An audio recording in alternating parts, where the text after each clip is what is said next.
Primera Timoteo 1. Vamos a leer los primeros 2 versículos. Vamos a orar y vamos a estudiar. Dice: Pablo, apóstol de Jesucristo, por mandato de Dios nuestro Salvador, y del Señor Jesucristo nuestra esperanza. A Timoteo, verdadero hijo en la fe, gracia, misericordia y paz de Dios nuestro Padre y de Cristo Jesús nuestro Señor. Señor, en esta mañana te pedimos que ahora que vamos a leer, vamos a ver, vamos a estudiar tu palabra, tú puedas abrir nuestro entendimiento y nuestro corazón para poder recibir lo que tú tengas que decirnos hoy. Entonces, ayúdanos en esta tarea y te lo pedimos en el nombre de Jesús. Amén. Primera Timoteo primera, segunda Timoteo, la carta a Tito, son cartas que normalmente conocemos como cartas pastorales. Y es una carta que escribió el apóstol Pablo a Timoteo en este caso. Y es interesante porque ya a esta altura más o menos de la vida y del ministerio de Pablo, ya han pasado varios años realmente. Está quizás en la etapa final de su vida y de su ministerio. Y él empieza como que a darse cuenta de que realmente probablemente no le queda mucho tiempo. Y él decide escribirle esta carta a este hombre llamado Timoteo, un joven pastor al cual él le ha encomendado una tarea y una responsabilidad. Y es una manera en que Pablo quiere como reafirmar y volver a recordarle realmente cuál era su responsabilidad como pastor. Y es importante esta carta porque la carta de Primera Timoteo, Pablo deja muy claramente establecido cuál es el propósito de este libro. Así que antes de seguir leyendo, quiero que veas ahí, por ejemplo, en el capítulo 3, verso 15, verso 15, ahí Pablo nos da la razón y el propósito por el cual él escribe esta carta. Y cada vez que vas a leer un libro de la Biblia, es bueno saber cuál era el propósito del autor cuando él escribió ese libro. Y aquí Pablo nos da el propósito de 1 Timoteo. Capítulo 3, verso 15 dice, o verso 14 y 15 dice: esto te escribo, aunque tengo la esperanza de ir pronto a verte, para que si tardo sepas cómo debes conducirte en la casa de Dios, que es la iglesia del Dios viviente, columna y baluarte de la verdad. Entonces el propósito con el cual Pablo escribe esta carta a Timoteo es precisamente eso, para que Timoteo, como un pastor, sepa cómo él debe de maniobrar, cómo él debe de conducirse y cómo la iglesia debe de conducirse como este lugar el cual Dios ha reunido a toda la gente que él ha salvado. De hecho, la serie le llamamos así, Eclesía, que quiere decir iglesia. Y aquí Pablo nos va a hablar de cómo debe de verse y cómo funciona una iglesia. Y es importante saberlo, sobre todo en un mundo y en una cultura y ahora con todos los medios de comunicación donde vemos y estamos expuestos a mucha información, a muchas maneras diferentes a lo mejor de hacer y ser iglesia. Debemos de recordar que la iglesia no nos pertenece, por lo tanto tú y yo no podemos definir cómo debe de verse la iglesia o qué es lo que la iglesia debe ser o hacer. Ya que Jesús la compró, ya que Jesús dijo que Él la iba a edificar, es realmente Él el que nos debe de decir cómo hacemos y cómo debemos funcionar como iglesia, y es precisamente eso lo que Pablo va a hablar acá. Una aclaración: cuando hablo de iglesia, cuando hablamos aquí de la iglesia, no estamos hablando de un edificio, no estamos hablando de implementos o cosas, estamos hablando de personas. Tú y yo somos la iglesia de Cristo. Y cuando habla acá que él le escribió para saber cómo debemos de funcionar como iglesia, está hablando de personas. ¿Cuál es el diseño, cuál es el propósito de Dios para tu vida, para nuestra vida, cuando nos reunimos, cuando somos parte de este cuerpo de la iglesia local? Ahora, si pudiésemos como que dividir y segmentar todo el libro de 1 Timoteo, podríamos decir que en el capítulo 1 encontramos el mensaje de la iglesia. En el capítulo 2 y 3 vemos a los miembros de la iglesia. En el capítulo 4 vemos al pastor de la iglesia. Y en el capítulo 5 y 6 vemos el ministerio de la iglesia. Todo tiene que ver con la iglesia y cómo Dios ha diseñado esto que llamamos iglesia para funcionar. Entonces, Pablo comienza en el verso 1 diciendo, Pablo, apóstol de Jesucristo, por mandato de Dios. Y esa es la introducción. Cada carta que Pablo escribe, él la inicia presentándose a sí mismo como el autor. Esa es la costumbre, pones quien escribe al inicio, no al final como nuestra cultura, así sabes de un inicio quién es el que está escribiendo. Pero es interesante, recuerda, esta carta está escrita a Timoteo, a este joven pastor, a una persona muy cercana a Pablo, pero aún así Pablo se identifica a sí mismo y da ciertas características de él. Ahora, ¿quién era este hombre Pablo? Quizás todos sabemos quién es, a lo mejor unos más que otros, pero es interesante observar a este hombre y conocer su historia y quién era él y cuál era su pasado. Pablo era un hombre que originalmente se conocía como Saulo, un hombre que fue un perseguidor de la iglesia, un hombre que dice el libro de los Hechos que era un hombre que respiraba muerte y amenazas. Y él realmente perseguía todo lo que tuviese que ver con Jesús y con Cristo, no solamente en Israel, sino también fuera de Israel. De hecho, cuando vemos su conversión, él iba de hecho rumbo a Damasco para atrapar o para encarcelar y para perseguir los cristianos que estaban fuera de Israel, en Siria. Entonces, eso te habla de la tenacidad y la intensidad que tenía este hombre, no solamente de perseguir a los cristianos en su tierra, en su país, sino que también fuera del país. Pero un día Jesús salió a su encuentro y él se topó con Jesucristo y él pasó de ser un perseguidor a ser un predicador. Y ahí ves realmente lo real que es Jesús. Cómo un hombre como Saulo puede ser transformado en alguien como Pablo, que es realmente un hombre que hizo quizás más que cualquier hombre que ha existido para el propósito de la iglesia y del evangelio. Cómo Jesús lo impactó de tal manera que él pudo hacer y él se propuso realmente servir solo a Jesús. La única razón posible es que Jesús es real. Solo Jesús puede hacer esos cambios en una vida.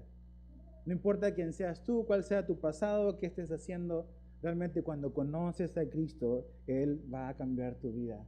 A lo mejor tu conversión o nuestra conversión no fue tan radical como la de Pablo, pero sí sabemos algo, que cuando Jesús cambia una vida, lo hace de verdad y transforma vidas, incluso como personas como Pablo. Cuando Jesús se le aparece a este hombre, Jesús le dijo cuál iba a ser su propósito, el propósito de su vida. Y ahí puedes leer su historia en Hechos 9, Hechos 22, Hechos 26.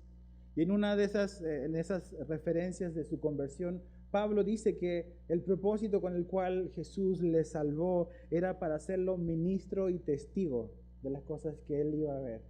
Que Dios lo iba a usar para abrirle los ojos a la gente, para predicar el evangelio.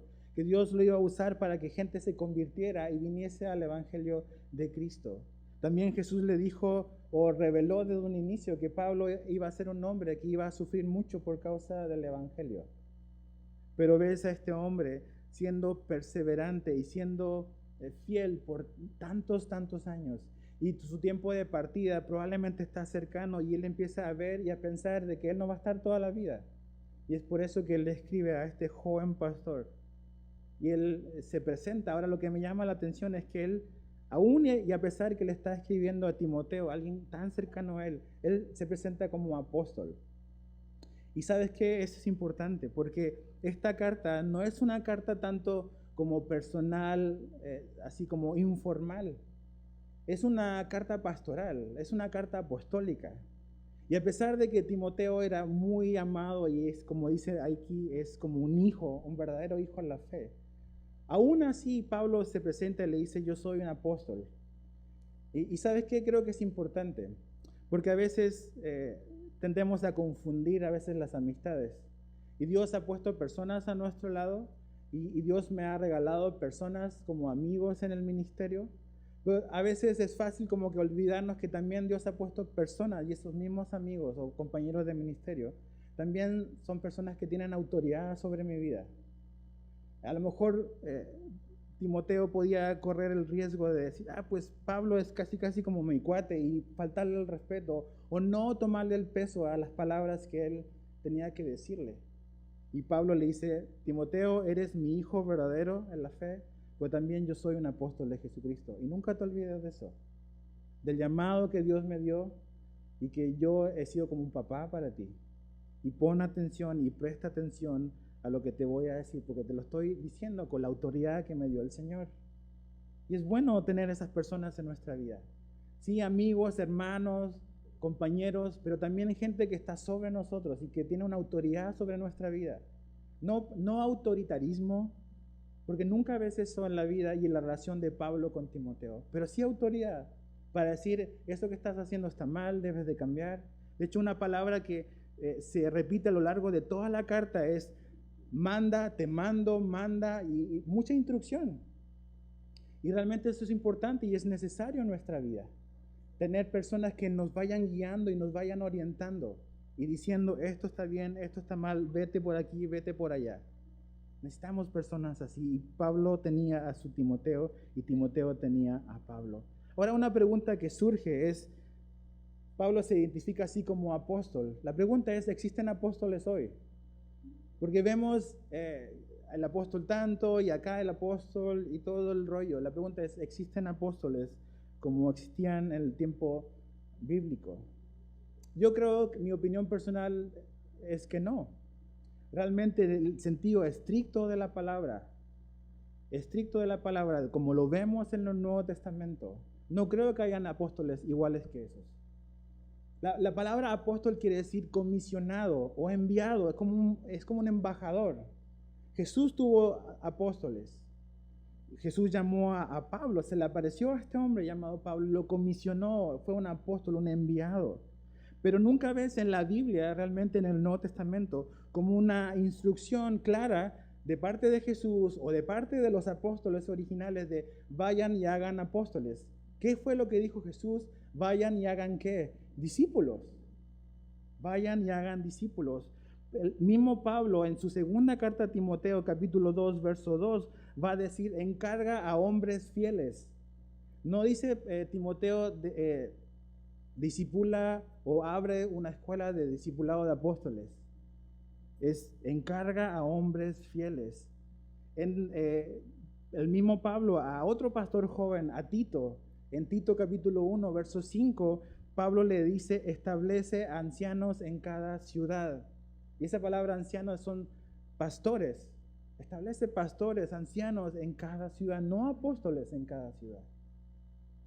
Y Pedro, al final de su vida casi, en 1 de Pedro capítulo 5, Pedro le habla a los pastores, a los presbíteros ahí, y dice a los ancianos de la iglesia, yo también anciano, yo también un pastor. Entonces realmente en el sentido estricto, como lo vemos en la Biblia, no creo que existan apóstoles como estos hombres, como los 12 y como Pablo. Estos hombres fueron el cimiento de la iglesia y el cimiento es Jesús, pero Jesús construyó sobre los apóstoles y la iglesia ha seguido creciendo a lo largo de 2000 años. Pero hombres como estos no ha habido más. Ahora, quizás en un sentido más relajado de ser comisionado con algo especial, a lo mejor sí. Pero realmente lo que pasa y lo que vemos a veces hoy en día es que este título de este hombre que dice ser apóstol casi tiene la misma autoridad que estos hombres de la Biblia y no la tiene nadie. Estos hombres, los discípulos de Jesús y Pablo, su autoridad y la revelación que ellos recibieron fue el cimiento sobre el cual la iglesia fue levantada. Entonces, si un hombre viene y dice, yo también soy un apóstol como esto, entonces eso da puerta abierta a nueva revelación, a que mi palabra tiene el mismo nivel o peso de autoridad que tiene la Biblia. Y no, ninguna opinión de hombre tiene la misma autoridad que la Biblia. Entonces, es interesante y es importante saber eso. Ahora, Timoteo. Es interesante ver a Timoteo contrastado con Pablo porque por lo que vemos en la carta y lo que vemos en sus vidas son como que totalmente contrarios y opuestos. Ves a un Pablo tenaz, perseverante, un hombre que realmente avanzó y era como un tractor del cristianismo y de plantar iglesias. Y en cambio vemos a un Timoteo que aparentemente constantemente debe ser animado a permanecer en el ministerio, a prestar atención. Timoteo necesitaba constantemente ser recordado. Muy diferente a a Pablo.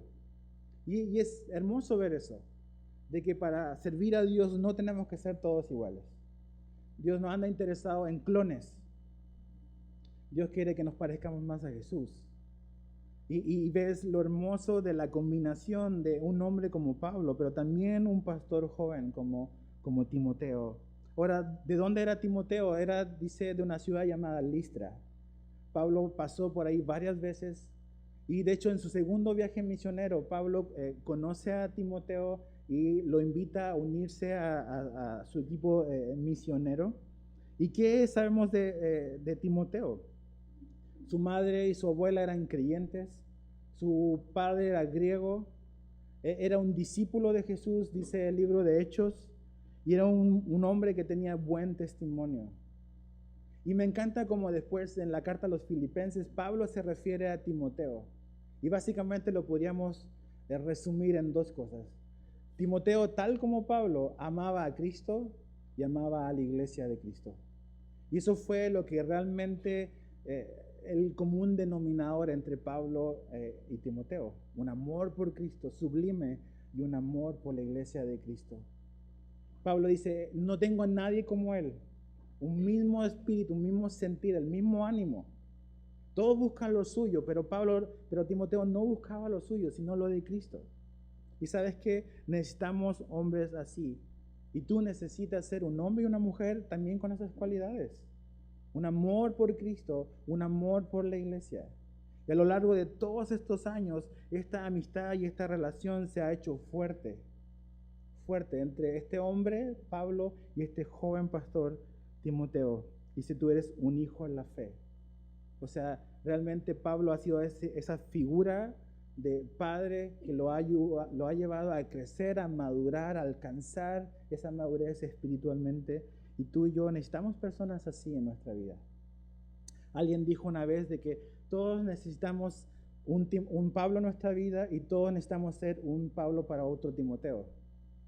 Necesitamos alguien que nos discipule, alguien que esté velando por nuestra vida, pero al mismo tiempo nosotros necesitamos discipular a otro y ser esa figura, de espiritualmente maduro para otra persona. Ahora, fíjate lo que dice el verso 3 al 4. Como te rogué que te quedases en Éfeso cuando fui a Macedonia, para que mandases a algunos que no enseñen diferente doctrina, ni presten atención a fábulas y genealogías interminables, que acarrean disputas, más bien que edificación de Dios, que es por fe. Así te encargo ahora. ¿Cuál era la situación que estaba pasando? Acuérdate, la iglesia de Éfeso, una iglesia tan importante, la estudiamos cuando estudiamos las 7 cartas, ¿se acuerdan? La primera iglesia que estudiamos. Esta iglesia súper importante en la historia de la iglesia. Y Pablo comenzó esa iglesia. Ves en Hechos, de hecho lo estudiamos hace poquito los miércoles, Hechos 18, Hechos 19, como Pablo después de estar concluyendo el segundo viaje misionero, si no mal recuerdo, pasa por Éfeso y deja ahí a Priscila y Aquila y él va a Jerusalén, pero después regresa en su tercer viaje misionero y pasa ahí 3 años. Es la iglesia donde Pablo pasó más tiempo en la ciudad de Éfeso.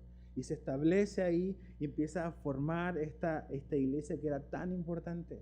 Y el libro de Hechos nos dice que desde Éfeso la palabra de Dios llegó a toda Asia. O sea, a ese nivel de importancia era esta iglesia. Ahora, estaba pasando algo, habían problemas en esta iglesia. Como en cualquier iglesia, ¿sabías? Las iglesias no estamos exentos de problemas, de situaciones difíciles, de personas difíciles, de un liderazgo a veces difícil o de un pastor difícil. Hay situaciones difíciles en la vida de iglesia. ¿Y qué es lo que pasa? Pablo tenía que seguir avanzando y le dice, a ver, ¿quién se puede quedar? ¿A quién puedo dejar? ¿A quién tiene el mismo sentir que yo? ¿Quién ve las cosas de Cristo y las cosas de la iglesia tal cual yo las veo? Y hay un hombre, es Timoteo, ¿ves? Eso nos habla de que Timoteo era alguien confiable. A veces queremos ser usados en el ministerio, a veces queremos que las personas nos usen y ser de bendición, pero la pregunta que debemos hacernos es, ¿soy confiable? Soy confiable para que me puedan usar. Realmente voy a seguir instrucciones. Voy a hacer lo que se me pide. ¿Ves? Esa era la confianza que tenía Pablo con Timoteo, que sabía que si había un problema, si había una situación difícil, Pablo podía sin ningún temor dejar a Timoteo en ese lugar para resolver el problema. Y no estar de qué estará pasando, a lo mejor, no sé, muchos temores. Entonces Timoteo era alguien confiable. Entonces dice el verso 3, como te rogué que te quedases en Éfeso cuando fui a Macedonia. Y le dice, te rogué que te quedases. Esto ya había pasado, ¿ves? Esto es una carta que Pablo le está escribiendo a Timoteo cuando Timoteo ya está en Éfeso. Y es interesante que Pablo le vuelve a recordar que te rogué que te quedases. ¿Qué era quizás lo que estaba pasando en el corazón de Timoteo? A lo mejor quería irse. A lo mejor quería huir del problema. ¿Sabes? ¿No te has sentido así que piensas que a lo mejor lo más fácil es huir del problema? Y como que mágicamente porque sales corriendo los problemas se van a arreglar. Pues quizás así se sentía Timoteo, ¿ves? Por eso Pablo tiene que recordarle, hey, te estoy recordando que esa vez que te dejé ahí, te dije que te quedaras. O sea, a lo mejor Pablo o Timoteo quería irse con Pablo, o a lo mejor no quería estar en Éfeso. O a lo mejor no quería enfrentar los problemas que estaban ocurriendo en Éfeso. Pero Pablo le dice, inspirado por Dios, inspirado por el Espíritu Santo, quédate.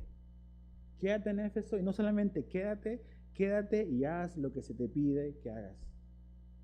Y eso es lo que Dios nos pide también hoy. Quédate en ese matrimonio y haz lo que se te pide hacer. Quédate en esa familia y haz lo que se te pidió hacer. Quédate. Quédate en el ministerio que Dios te encomendó y haz lo que se te pide hacer. Porque si dices, es que está difícil, estoy pasando problemas, ¿y crees que huyendo se va a arreglar? No. Huyendo no se arreglan los problemas. Es permaneciendo.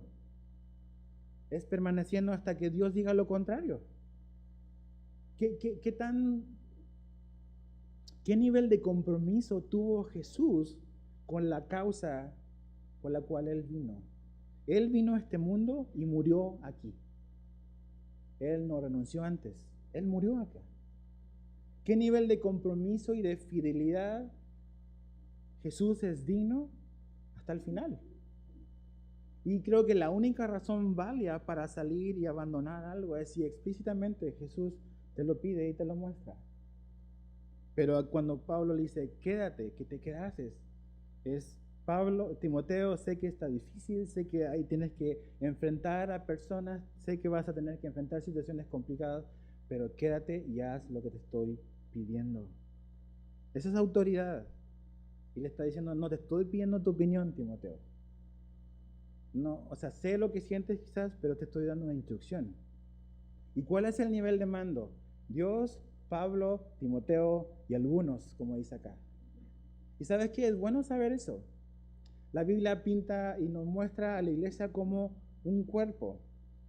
Pero también la Biblia muestra al cristiano como un soldado y un ejército. Y un ejército funciona y es efectivo cuando hay orden y cuando hay estructura. Lo mismo que con la iglesia. Y sabes que es importante tener un corazón y una actitud enseñable a pesar de mis sentimientos, a pesar de lo que a mí me gustaría hacer, saber de que realmente Dios ha puesto personas sobre mi vida para dirigirme y para darle un propósito y para ayudarme en los momentos de desánimo. Pero también necesitamos saber de que debemos de recibir instrucción, que necesitamos personas con autoridad sobre nuestra vida, es para nuestro bien y para el avance del Evangelio. No huyas, Timoteo, quédate ahí, pero no te quedes sin hacer nada. Te dejé ahí para que hagas algo muy, muy claro. ¿Y cuál era el problema que estaba ocurriendo? Y es interesante, es un problema doctrinal, es un problema de enseñanzas. Eso nos habla de el énfasis y la importancia que tiene la doctrina y la enseñanza en la iglesia. Hoy en día, ¿qué es lo que a veces escuchamos? Hermano, no hablemos de doctrina porque la doctrina nos divide. Mejor no, porque nos vamos a pelear. Pero realmente al Pablo mencionar de que no se enseñe diferente doctrina como primera cosa, eso te habla de que para Pablo, para Jesús, para Timoteo, la sana enseñanza es una prioridad. No es algo para relegar así como que, bueno, ni modo, así como que más atrás. Está en el primer frente de la iglesia. Acuérdate, ¿cuál es el propósito de esta carta? Es saber, Timoteo, cómo conducirse en la casa de Dios, en la familia de Dios. Y lo primero que le dice es, necesitas prestar atención a lo que se está enseñando. Presta atención, Timoteo. Diferente doctrina. ¿Sabes qué? Lo que creemos es importante. Porque lo que creemos va a influir en lo que hacemos. ¿Ves?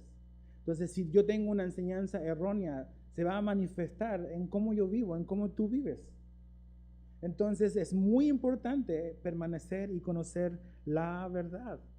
La sana doctrina era una prioridad para la iglesia primitiva. ¿Ves? En el libro de los Hechos, capítulo 2, verso 42, dice que la iglesia perseveraba ¿en qué? En la doctrina de los apóstoles. ¿De cuáles apóstoles? ¿De los apóstoles modernos? No, de los apóstoles de esa época. De lo que esos apóstoles recibieron de Jesús. La enseñanza que ellos vieron, la vida de Jesús que ellos observaron de primera mano. Esa es la doctrina. Cuando hablamos de doctrina, hablamos de enseñanza, hablamos de la palabra de Dios. La palabra de Dios es fundamental, es central en la iglesia de Jesucristo. Y cuando quitamos la palabra de Dios y cuando no hacemos un énfasis en la palabra de Dios, el error y malas prácticas, malas conductas comienzan a surgir. No quiere decir de que si permanecemos en la palabra de Dios no van a haber problemas o no vamos a pecar. No estamos diciendo eso.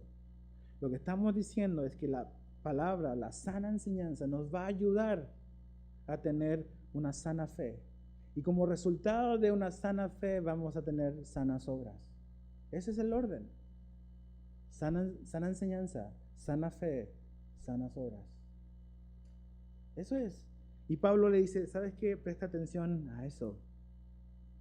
¿Por qué? Porque la doctrina que tú, Timoteo, escuchaste de mí es la que yo recibí del Señor. Es la que está alineada con el resto de los apóstoles. Por eso es importante la sana enseñanza. Mira, acompáñame a Primera de Juan.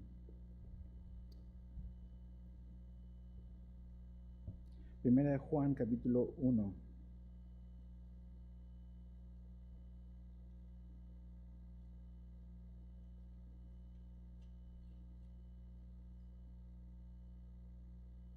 Verso 1 al 4.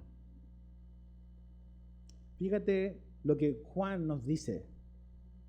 Lo que era desde el principio, lo que hemos oído, lo que hemos visto con nuestros ojos, lo que hemos contemplado y palparon nuestras manos tocante al verbo de vida, porque la vida fue manifestada y la hemos visto y testificamos y os anunciamos la vida eterna, la cual estaba con el Padre y se nos manifestó.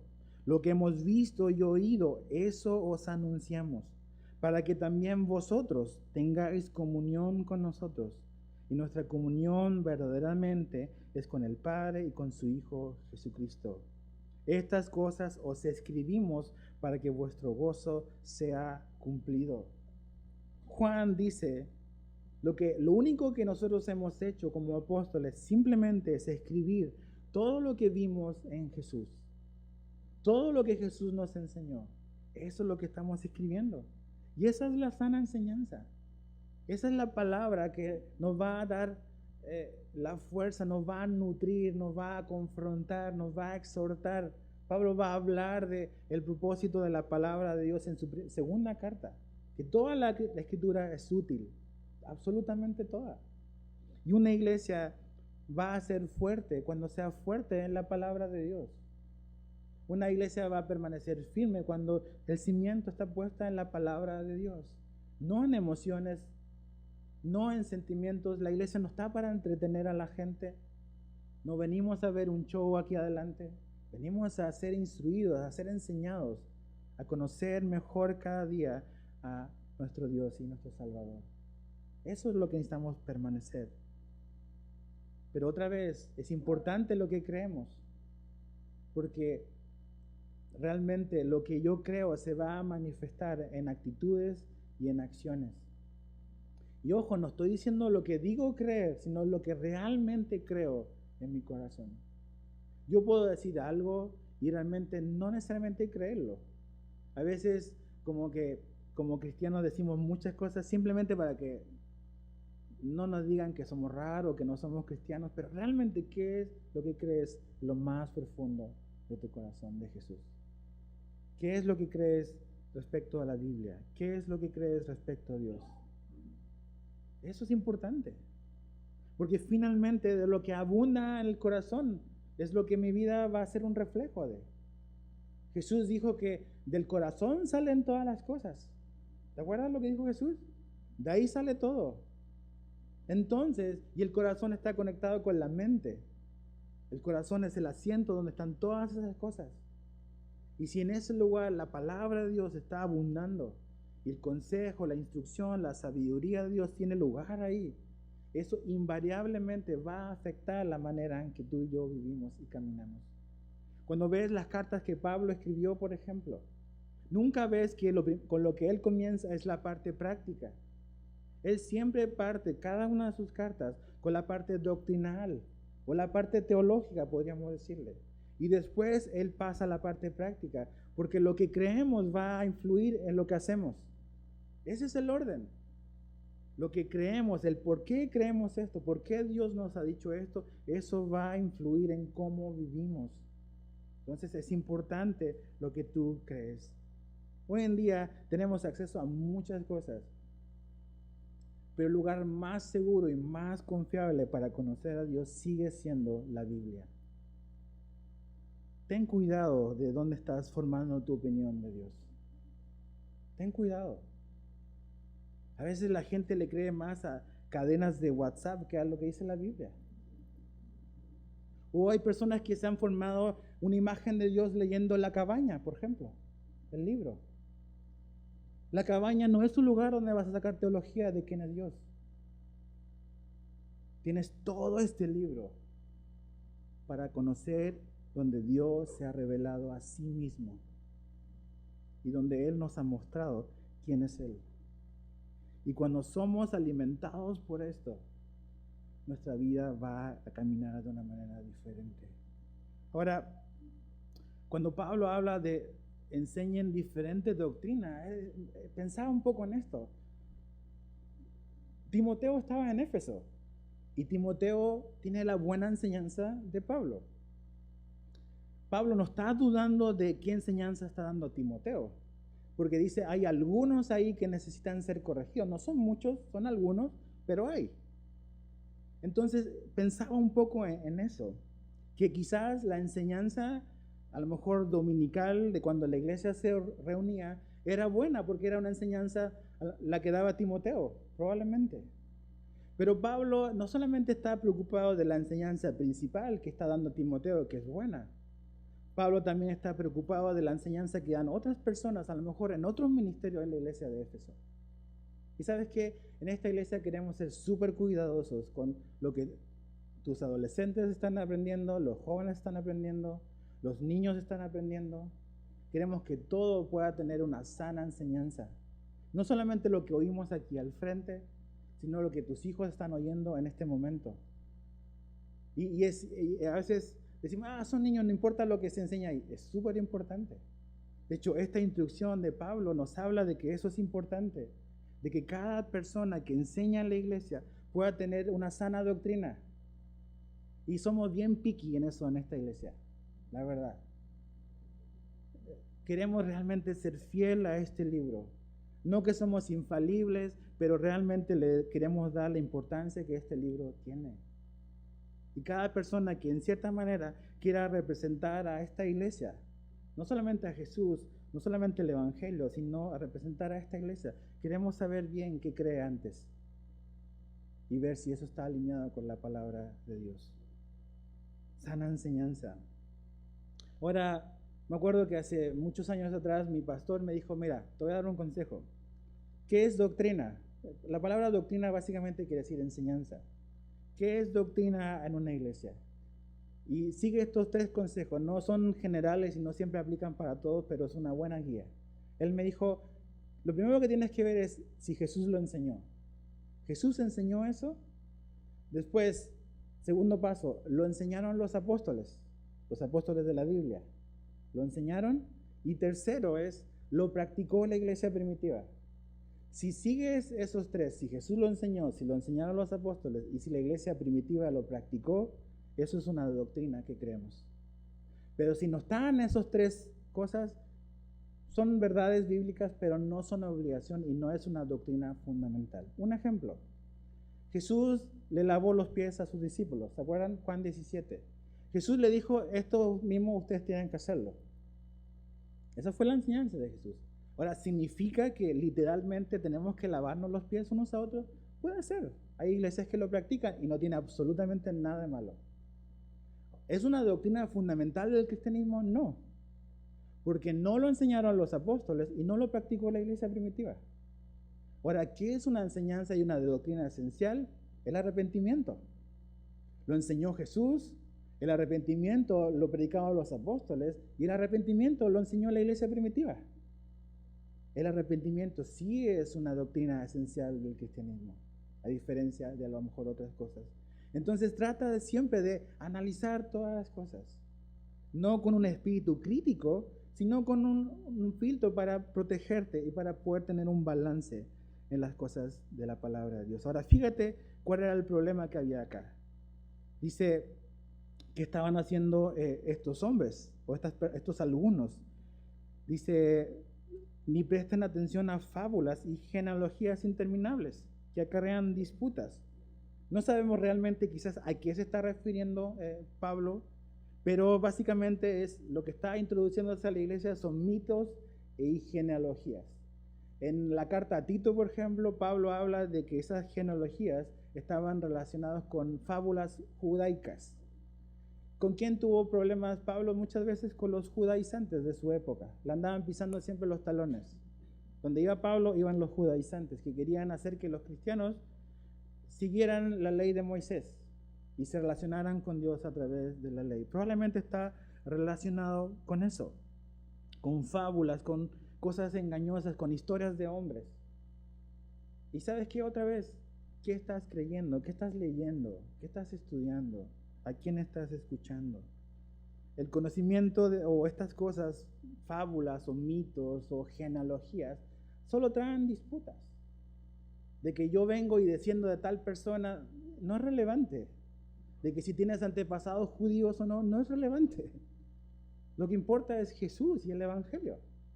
Eso es relevante. Todo lo demás, dice Pablo, lo único que trae son disputas, división, separación.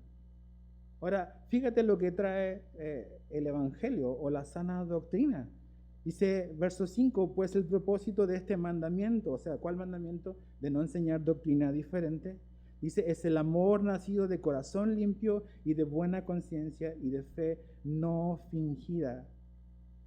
La buena enseñanza, la palabra de Dios, a diferencia de vanas palabrerías, de historias de hombres, anécdotas de hombres, la palabra de Dios produce amor, produce un corazón limpio, produce una conciencia no corrompida y una fe no fingida.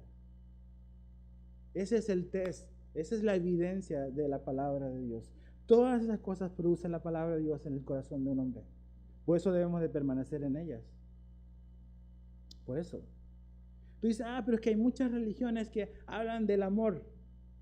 Sí, a lo mejor sí. Pero ¿tienen el mismo significado de lo que la palabra amor Dios nos dice que es? Esos otros sistemas de valores, esas otras religiones, ¿están enseñando, están produciendo en ti el amor que Jesús nos modeló? ¿Nos están ayudando a amar a nuestro enemigo? Nos está ayudando y nos está transformando para realmente ser pacientes, ser misericordiosos, como Jesús lo fue. Lo dudo. Solo el Evangelio de Jesucristo puede producir eso en la vida de una persona. Entonces, ¿qué fruto está produciendo la enseñanza a la cual estás siendo expuesto? Ese es un buen parámetro para medir. ¿Qué está produciendo en ti? ¿Qué frutos está produciendo en mí la enseñanza que estoy recibiendo? Y no solamente la enseñanza que a lo mejor recibimos aquí cada domingo, cada miércoles, la enseñanza que estás recibiendo y oyendo en tu semana, en tu vida diaria. Porque creas o no, lo que crees sí importa. Porque lo que crees va a definir y se va a manifestar en actitudes y en acciones. Por eso es importante lo que crees. ¿Qué fruto está produciendo en ti? Examina tu vida. La enseñanza que estás oyendo, el tiempo que estás pasando para conocer, para estudiar, ¿te está haciendo más parecido a Jesús o no? Esa es nuestra meta. Cuando agarramos este libro, el propósito final no es tener más información. No es tener siempre la respuesta correcta para debatir con otro. No es tener los argumentos para juzgar al otro. El propósito de este libro es que podamos conocer más a Dios. Y cuando conocemos más a Dios, conocemos quiénes somos nosotros. Y somos transformados por ese conocimiento. Ahora fíjate el verso 8 al 11. Pero sabemos que la ley es buena si uno la usa legítimamente, conociendo esto, que la ley no fue dada para el justo, sino para los transgresores y desobedientes, para los impíos y pecadores, para los irreverentes y profanos, para los parricidas y matricidas, para los homicidas, para los fornicarios, para los sodomitas, para los secuestradores. Dice, órale, ahí secuestradores, ahí están. Dice, para los mentirosos. Dice, ¿qué hace ese mentiroso ahí? Entre tanta gente tan mala hay un mentiroso. Y perjuros, y cuanto se oponga a la sana doctrina, según el glorioso evangelio del Dios bendito, que a mí me ha sido encomendado. Eso de las genealogías interminables, probablemente, como dice acá, estaba relacionado con gente que estaba haciendo un énfasis en el Antiguo Testamento, en la ley de Moisés. Lo ves en el libro de Hechos, lo ves en cada carta que Pablo escribe, cómo eso siempre fue un asunto. La gente, estos judaizantes, estaban diciendo que padre que crees en Jesús, pero Jesús no es suficiente. Tienes que guardar y cumplir la ley de Moisés. Entonces es Jesús más la circuncisión, Jesús más guardar el día de reposo, Jesús más esto. Y cuando a Jesús le agregas algo al lado, eso ya no es evangelio.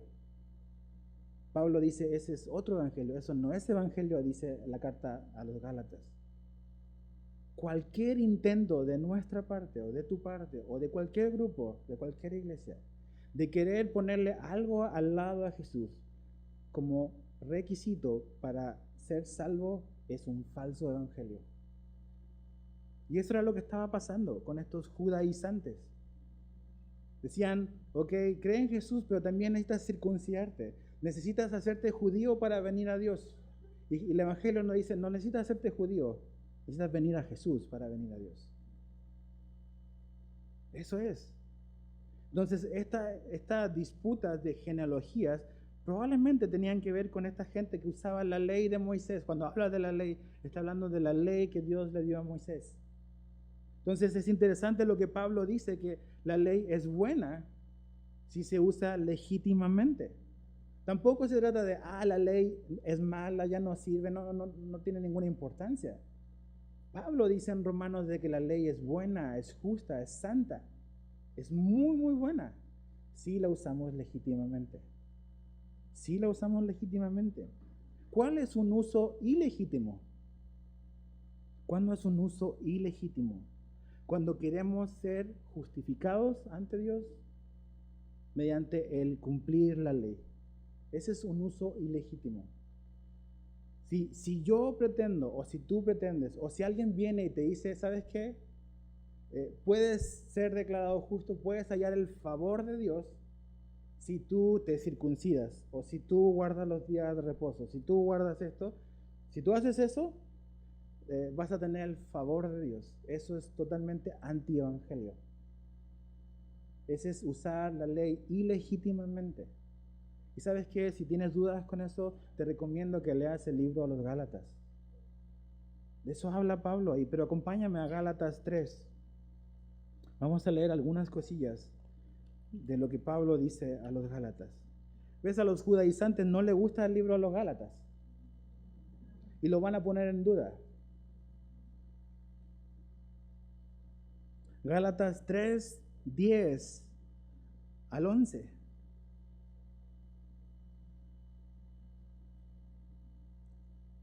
Fíjate, Gálatas 3, 10 al 11. Porque todos los que dependen de las obras de la ley están bajo maldición. Pues escrito está, maldito todo aquel que no permaneciere en todas las cosas escritas en el libro de la ley para hacerlas. Dice, y que por la ley ninguno se justifica para con Dios. Es evidente, porque el justo por la fe vivirá. ¿Ves? La ley es buena, es súper buena, es perfecta, es santa. Vemos la maravilla de Dios, de que Él es un Dios justo, perfecto y santo, y se reveló a sí mismo. Pero la ley, tú dices, wow, qué bonita, pero la ley dice que tienes que obedecer. Y no es simplemente decir, oh, sí estoy de acuerdo con eso, es, ¿lo has hecho todos los días o no? ¿Has cumplido y has vivido los 10 mandamientos toda tu vida? La respuesta es no. Entonces, no nos podemos justificar tratando de decir, ok, yo voy a ser declarado y Dios me va a ver como justo por obedecer las obras de la ley. Es imposible. ¿Has amado a Dios con todo tu corazón, todas tus fuerzas, todos los días de tu vida? ¿Para qué le seguimos con el resto? O sea, ya estamos descalificados. Entonces, el uso ilegítimo es decir, ahí está la ley de Moisés. Y tú tienes que hacer esto, porque si tú haces eso, Dios te va a justificar, te va a declarar como justo. Y dices, pues yo no puedo, yo no lo he hecho. Algunas cosas sí, otras no, pero realmente no he cumplido toda la ley de Dios.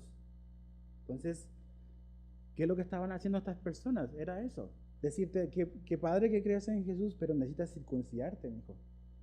O tienes que abstenerte de ciertos alimentos. O tienes que reunirte o el día de reposo. Y todas esas cosas las agregaban al evangelio. Y si cuando haces eso, cuando pones esas cargas en la gente, ese es un uso ilegítimo. Y chécate esto.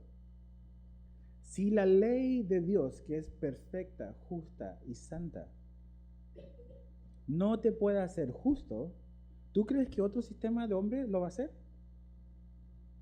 ¿No? Ningún plan, ningún programa hecho por hombre, ninguna estrategia de hombre te va a hacer justo. Ninguno. Y necesitamos saber eso. Entonces, si alguien te dice, hermano, ¿sabes qué? Ahí la iglesia en la que estás no te conviene porque no te están diciendo todo, tienes que venir a la Biblia y saber de que realmente la ley fue dada con otro propósito. Que la ley se usa legítimamente cuando lo usamos con el propósito con el que fue dada. ¿Y cuál es ese propósito? Ahí el mismo Gálatas 3, pero verso 21 al 24, Gálatas 3, 21 al 24. Luego la ley es contraria a las promesas de Dios en ninguna manera, porque si la ley dada pudiera vivificar, o sea, darte vida, dice, la justicia fuera verdaderamente por la ley. O sea, dice Pablo, mira, si la ley de Moisés tuviese el poder para darte vida, eso sería suficiente. Pero dice, la ley no tiene el poder para darnos vida. ¿Ok? Fíjate el verso 22. Mas la Escritura lo encerró todo bajo pecado, para que la promesa que es por la fe en Jesucristo fuese dada a los creyentes. Dice, pero antes que viniese la fe, estábamos confinados bajo la ley, encerrados para aquella fe que iba a ser revelada. Dice, de manera que la ley ha sido nuestro ayo, o sea, nuestro tutor. Eso quiere decir ayo, para llevarnos a Cristo a fin de que fuésemos justificados. ¿Por qué? Por la fe. Básicamente lo que Pablo dice es que la ley es buena, es justa, es perfecta y tiene un propósito si se usa legítimamente. ¿Y cuál es el uso legítimo? Dios nos dejó su ley, no para darnos vida, sino para mostrarnos de que somos culpables, de que somos pecadores, de que no somos santos como Él es santo, de que no estamos en el estándar que Dios pide, que no es ser bueno, es ser perfecto. Para eso fue dado el propósito. Y para encerrarnos, dice ahí, para arrinconarnos, para apuntarnos y decir, Edgar, tú no has cumplido con el estándar de Dios, eres pecador y mereces el infierno, porque he fallado en contra de las leyes de Dios. Eso es lo que hace la ley. La ley es buena, es perfecta, pero Pablo dice, la ley no tiene el poder para darte vida, para darte una nueva vida. No tiene el poder para hacerte libre del pecado. La ley tiene solamente el poder para mostrarte el pecado en ti y en mí. Solo para eso. Y ese es el uso legítimo. Eso quiere decir de que como cristiano no vivo bajo ninguna ley. No significa eso. Sigo creyendo y seguimos creyendo que matar es malo. Sigo creyendo que codiciar es malo. Pero hay una ley superior, dice Pablo en Romanos 8, que actúa en mí, que es la ley del Espíritu. Entonces no es que ando suelto haciendo lo que quiero, sino que realmente el Espíritu Santo controla mi vida. Y lo que yo hago ahora para obedecer a Dios lo hago motivado por el amor, porque el Espíritu Santo está controlando nuestra vida y la vida del cristiano. No es simplemente una mera obligación, sino que es un amor, un deseo que el Espíritu de Dios ha puesto en nuestro corazón ahora que hemos conocido el Evangelio de Jesús. Por eso Pablo dice que la ley es buena si se usa legítimamente. Y ten cuidado, porque hoy en día quizás pueden haber muchas personas o gente que te puede hacer creer eso. Y tal como en la época de Pablo, si era un peligro ahí, créeme que lo sigue siendo hoy. Personas que te pueden hacer ver algo o un grupo, una enseñanza como más sofisticado, como más intelectual, como algo que está súper apegado a las costumbres, a la historia. Pero si va y pone a Jesús con otra cosa al lado como necesario para la salvación, ese no es el Evangelio de Jesús. Así de simple. La ley solo denuncia el pecado en nosotros, solo nos encierra. ¿Ves? A mí, mi esposa dice que soy muy loco para manejar a veces, manejo muy rápido. Y algo pasa en mí cuando veo el letrero de no más de 60 kilómetros. Digo, ay, ¿y cómo? Ya me siento culpable. Ahora, ese letrero de no más de 60 kilómetros no me da el poder para no pasarme a la velocidad. Nada más lo único que hizo es, Edgar, estás quebrantando la ley. Pero no me cambió el corazón para decir, no voy a pasar de los 60. De hecho, me gusta ir a 80. No tiene el poder sobre mí. Nada más lo único que hace es, Edgar, estás quebrantando una ley de tránsito. Y la ley de Dios es eso. Edgar, estás quebrantando, violando la ley de Dios. Pero no va a cambiar mi corazón, la ley de Moisés. No va a regenerar mi vida. No me va a cambiar. ¿Qué es lo que me va a cambiar? Es como termina Pablo, el glorioso evangelio del Dios bendito. Ahora a lo mejor si prestaste atención dijiste, oye, ¿por qué no hablo nada de verso 1 y 2 de Dios nuestro Salvador? Porque con eso voy a terminar. Mira, volvamos al verso 1 y el verso 2. Pablo, apóstol de Jesucristo, por mandato de Dios nuestro Salvador y del Señor Jesucristo nuestra esperanza. Timoteo, verdadero hijo en la fe, gracia, misericordia y paz de nuestro Padre y de Cristo Jesús nuestro Señor. Este es un hombre, Timoteo, que está a lo mejor agobiado por el ministerio. cansado de los problemas, cansado de las dificultades, a lo mejor quiere renunciar, quiere tirar la toalla, y a lo mejor así estás tú hoy. A lo mejor estás sirviendo incluso en un ministerio, pero estás cansado, hay muchas cosas que están pasando en tu vida y dices, mejor me voy a tomar un descanso. O a lo mejor dices, mejor voy a dejar a mi esposa, voy a dejar a mi esposo, voy a dejar a mis hijos, voy a dejar la iglesia. Estás así agobiado con un montón de cosas. Estas palabras son para ti y para mí. Jesús y Pablo al inicio del libro o de esta carta a un pastor en problemas o en un contexto de problemas le dice, le recuerda 4 cosas donde está su esperanza. ¿Cuáles son esas 4 cosas? Primero, que tenemos a un Dios salvador. Un Dios salvador. Y Pablo, a diferencia de otras partes, pone a Dios como el Salvador. En otras cartas pone a Jesús como Salvador. Es los dos, tanto el Padre como el Hijo son salvadores. O sea, siempre pensamos en Jesús, pero imagínate al Padre viendo a su Hijo en la cruz. Es el Padre que ofreció a su Hijo, que no nos negó incluso su propio Hijo. Tenemos a un Padre, a un Dios salvador, y Timoteo necesita recordar eso.